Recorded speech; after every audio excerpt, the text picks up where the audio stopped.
Okay, everybody, it's 11:30. So, hi. I hope everybody is doing well and relaxing on this rainy day. I do feel like I need to say that the COVID virus has hit very close to my family over the weekend. So, I hope you guys can say a good word or whatever you do. We appreciate it. But we'll get started with our presentation for today. So I'm Ellen Brown, and welcome to GlassRoot's virtual studios. On normal days, you would find me up in the classroom at GlassRoots in Newark, New Jersey, teaching teenagers and adults about business. And GlassRoots is an glass art studio. We're based in Newark, and we work to ignite and build the cultural and economic vitality of our community through the glass arts. And since you can't come to visit our studios at this time, each day we're bringing activities to you via Facebook, Instagram, and our website. So please be sure to sign up for our email list to get our full week schedule ahead of time by sending your email to info@glassroots.org, and follow us on Facebook and on Instagram. Okay, so last week we talked about resources that are available to small and micro businesses, and I'm going to say a little bit more about that at the end of the presentation today. But I wanted to start off by introducing you to an organization that we've worked with over the years. The theme for this week is together and partnership, and how we can all lift each other up and getting through this pandemic together, and especially highlighting Newark organizations. And what I would like to do is, this is not a Newark organization, but it is a group that we have worked with in some very special ways, and they came to Newark and worked with us, and I'll explain that in a little bit as we go through the presentation. But they've been important in terms of a partnership where together we were able to do things that we wouldn't have been able to do as individual organizations. So the name of the organization is AOT. This is their logo, AAOTE, and it stands for Aspiring Artists of the Earth. So that's a very uplifting name, I think. And I'm really glad to have this chance to give them a shout out. And their founder, who I hope I'll be able to interview for you and do an Instagram Live interview in the next several weeks. But what AAOT is an artisan and artist collective, and they have all kinds of artisan products in glass, in fiber, in metal, textiles, all kinds of things that are made by artisans and then are collected together either for sale through a gallery or retail through relationships that AOT puts together. This is a little bit of what their gallery looks like. Sorry that the picture is so dark, but you can see the different kinds of things, wood, I should have said wood, products that they sell. And it's the brainchild of this woman. Her name is Tari Zarka, and you might be able to tell from the dark titanium glasses that she is a glass blower. And in fact, she specializes in the kind of scientific glass that we've talked about a couple of weeks ago, and Richard and Early talked about. And I'm going to show you some of her art in a minute, but just so that you can know, AOT was formed in 2004. So that's a long time ago. And this woman's name is Tari Zarka, Tari and then Zarka. A. You can look her up if you want to. In 2004, she had the idea to create something that would be a resource for artists and artisans, and where their products could be offered. And so she created sort of a destination in an old hosiery mill, hosiery like stockings, that her family used to own that had gone out of business. And she took a corner of that and she made that into the gallery. But she did it with some very important values at play that now we think about almost naturally, but believe me, in 2004, they didn't. And even Etsy was formed in 2005. So this predated that. And she was really visionary because her, the artisans who were working with her made products that were made in the USA. And that included being able to trace like the wood was cut in the USA, you know, things like that. That she would offer beauty, but at an affordable price point. So like things that were $50. And even if that seems like a lot, but for handmade work, that's still beautiful and is still sustainable for the maker, she's already thinking about that kind of thing. And where they would donate 5% of their profit to charitable causes. So she was thinking about all that way back then. And this is what some of her art looks like. Again, I said she's a glass blower and she works in boro glass. So this is an example, so it's clear glass, but with lots of color introduced into it. And she does a lot that looks like water and beaches and underwater scenes. That's one. Here's some jewelry that she has done. And here's a piece where you can begin to see, you can see that her work is recognizable. And so the way that she connected with GlassRoots is unlikely, but happens all the time. Because again, she's deep in the countryside in Bucks County in Pennsylvania, but she was going to craft fairs at that time selling. So here's a picture of her like behind the table, you know, selling the products, her own and those from AOT.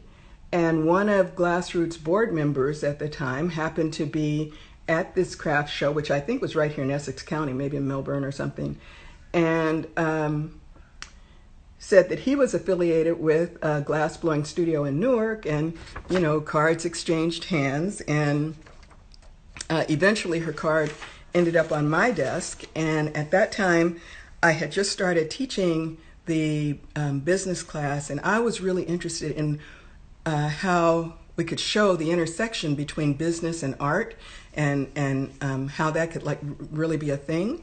And so I gave her a call, and I hate to cold call. I think everybody does, but sometimes you have to do it. And she was very warm and really engaging. She picked up the phone, and after a couple of weeks of conversation, we had actually arranged for a field trip where she said, look, if you can get here, I'm happy to host you. And so we arranged a field trip into the little town of Dublin in Bucks County, Pennsylvania. Giant school bus with a few of us in it rolled up into her studio, and here are the kids, young people. And let's see, there's Tari right there. And that's standing in front of the old hosiery mill. We got there, and then she took us inside. She greeted us with cookies, which was really sweet. And she took us inside and showed us how she had created this gallery, and how beautifully it's put together, and so many products from so many artisans around the area. And she also was demonstrating at the same time how to talk about your work, how to pitch without seeming like you're pitching, but making sure that the people who are talking to you understand, or who are listening to you, understand what it is you do. Here is another picture. I should have gotten some where the work was clearer, but anyway, you get the idea that she had a gallery with lots and lots of things in it. And then after walking us through the gallery, and again, she didn't know anything about GlassRoots, but just opened her heart and was sharing with us. Then she took us into her studio, and there we are all crowded up in there. And she did a demonstration for our students who were just learning the flame shop and the flat shop and the hot shop. And here she is showing them really literally how to make a piece from start to finish. And while we were there, she shared with us some of her philosophy about making things and how to be an artist that does production at the same time as maintaining their art and staying true to it. And what she said was, and this is really useful to me, that every time she makes a piece, she's looking for something new. She's looking for something that she can learn. It's handmade, so every time she does it, even if it's 1,000 times, there's something that is different that she could do maybe a little better for the next time. And she always has that in mind. So that makes it always an exploration, always a experiment that can have some good results for her. So that was really great for the young people to hear. And then we went back to Newark. They enjoyed the time out there. We actually had the bus breakdown. We had everything that could happened on that trip. But later on, while Tari was continuing her work with the gallery and with smaller retailers and so on, she also had developed a relationship with Whole Foods. In fact, if you want to, you can see her work, AOT's, not just Tari's, there in Whole Foods in the bath and body section. You'll see where she has glass and wood beads and diffusers and other things like that. And so in 2017, some of you will remember Whole Foods was getting ready to open its store in Newark. And you know, we were thinking how great it would be if we could be part of that opening. And Tari was also thinking how great it would be if she could be part of that opening. So we started talking about whether there was something that we could do together. And she pitched that to Whole Foods, and they said, well, you know, show us what you could come up with. We would be interested in locally made products, especially from high schoolers in the greater Newark area. So we started talking about it, and we came up with the idea of making glass coasters, which are made in the flat shop. And so here's an example. I mean, here's a picture when we were first starting to think about this and think about the colors that could be used and how to cut up the glass and create a production that would lead to retail-ready products. And the students, under the leadership at that time of our flat shop staff, really started to assemble things. The colors that they chose were based on the Pantone color of the year, so they had to understand how all of that works, and they started to put things together. It's good to see these faces again. It's been a little while. And then eventually we came up with a set of coasters that Whole Foods accepted for sale in the Newark store, and we were on the shelves on opening day. However, Tari helped us. You know, we came up with this picture, but she made sure that it was on a quality of paper and produced in a way that was going to let it survive on a shelf where people were picking it up all the time and stuff like that. She even helped with the raffia cording. So it was really two organizations working together. And here is a picture of our shared shelf space. Unfortunately, you can't see her AOT's products, but they're surrounding this area too. But it was very cool to be a part of the opening of Whole Foods that way.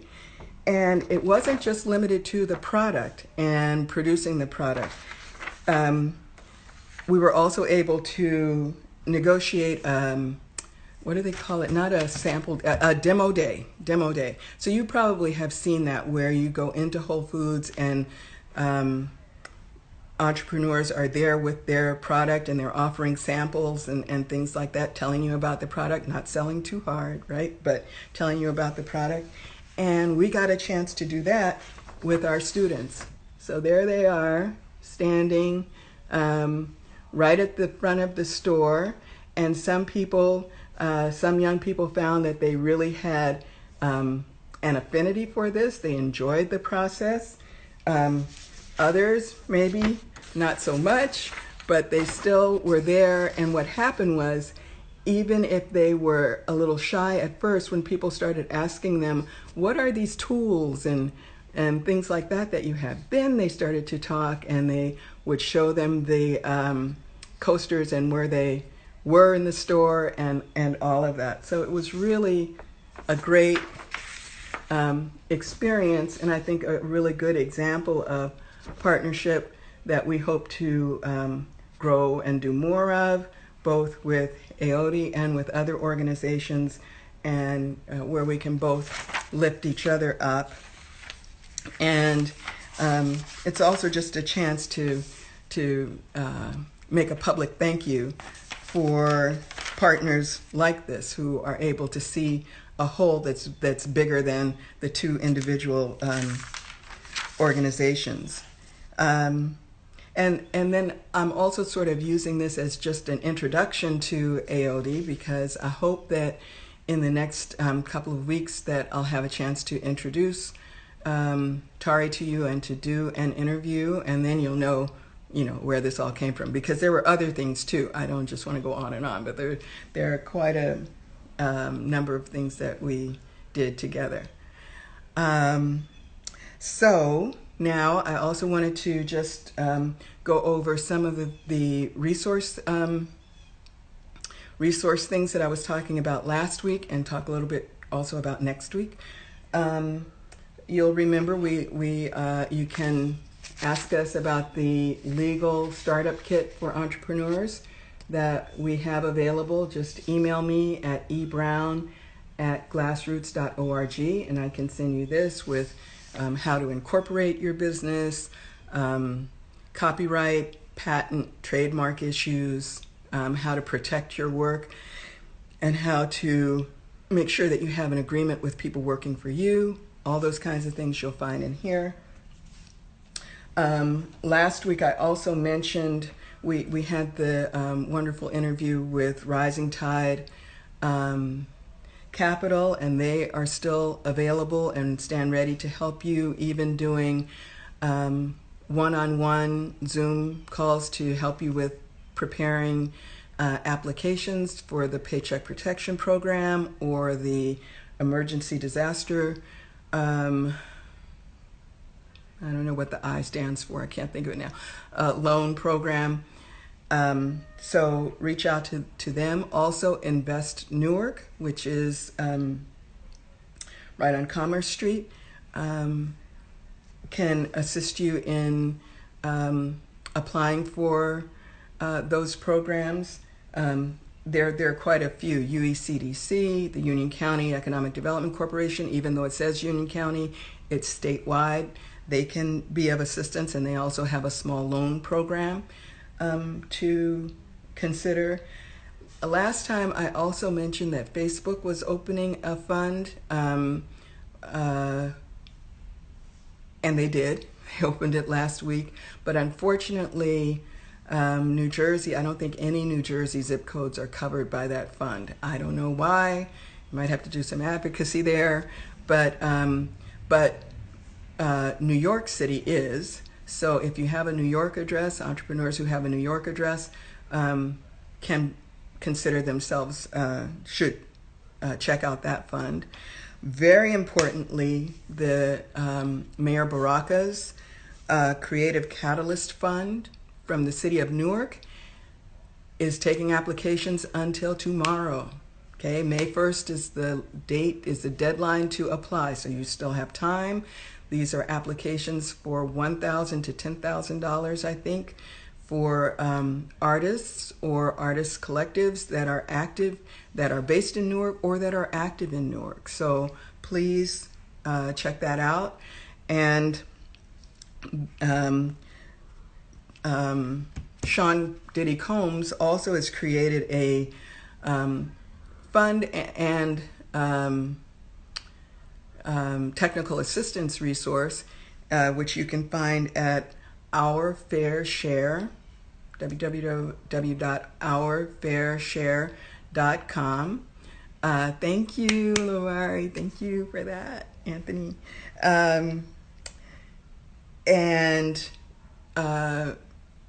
They can help you with the applications. But, they say when a door closes, a window opens. Something else that I was able to find is a new fund by Sarah Blakely. She is the woman who is the founder of Spanx. I think I have her name right. I'll check it in just a second.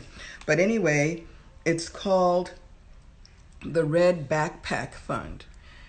The Red Backpack Fund. And I just want to read what she said about it because it says things that I think other people are feeling too. She starts off by saying, "Let me first say that human beings can be quarantined, but the human spirit cannot be contained." That's how she starts off. And she says, "I'm in awe by the amount of giving and acts of kindness taking place around the world right now. Strangers are helping strangers. Neighbors are helping neighbors. It's truly inspiring. I want to help too. I've decided to donate $5 million directly to female entrepreneurs to help their businesses, families, and employees. This donation will immediately provide 1,000 female business owners here in the United States with $5,000 in funding each. My hope is that this gift will help alleviate some of the pressure caused by this horrible pandemic." But here's the important thing that I wanted to say. She says, 20 years ago, I started Spanx with $5,000 in savings, and I see this as a time to pay it forward. Small businesses are the backbone of our culture. I know what it's like to be a small business owner, and I want to provide some relief to those entrepreneurs during this time. So please think about making an application there. The applications are going to open on May 4th. Okay, May 4th, that's Monday. And if you just go to spanx.com/the-red-backpack fund, the-red-backpack-fund, then you'll get the information about that. So please look into that. I would love for some local people to benefit from that. And finally, next week will be our May the 4th Be With You week. And so I'm thinking about ways that we can create our own force as micro and small business owners. What are the things we could be doing right now that will help us be in a stronger position when we emerge from this, which we're going to emerge at some point. So that's what I got for you today. And does anybody have any questions or anything else? And Lavari is saying that for information on the topics that I've discussed, please email me. And it's again, ebrown@glassroots.org. Okay, any other questions? Okay, well, thanks everybody. Please have a wonderful, safe day. Stay home, get work done. Okay, talk to you soon. Oh, and thank you if you can. We're happy that we can always offer our programs for free or low cost to our community at large. If you can make a donation, we would appreciate it. Just drop by our website. It's one click, and we would really appreciate that. Okay, thanks so much. Everybody have a good day. Bye-bye.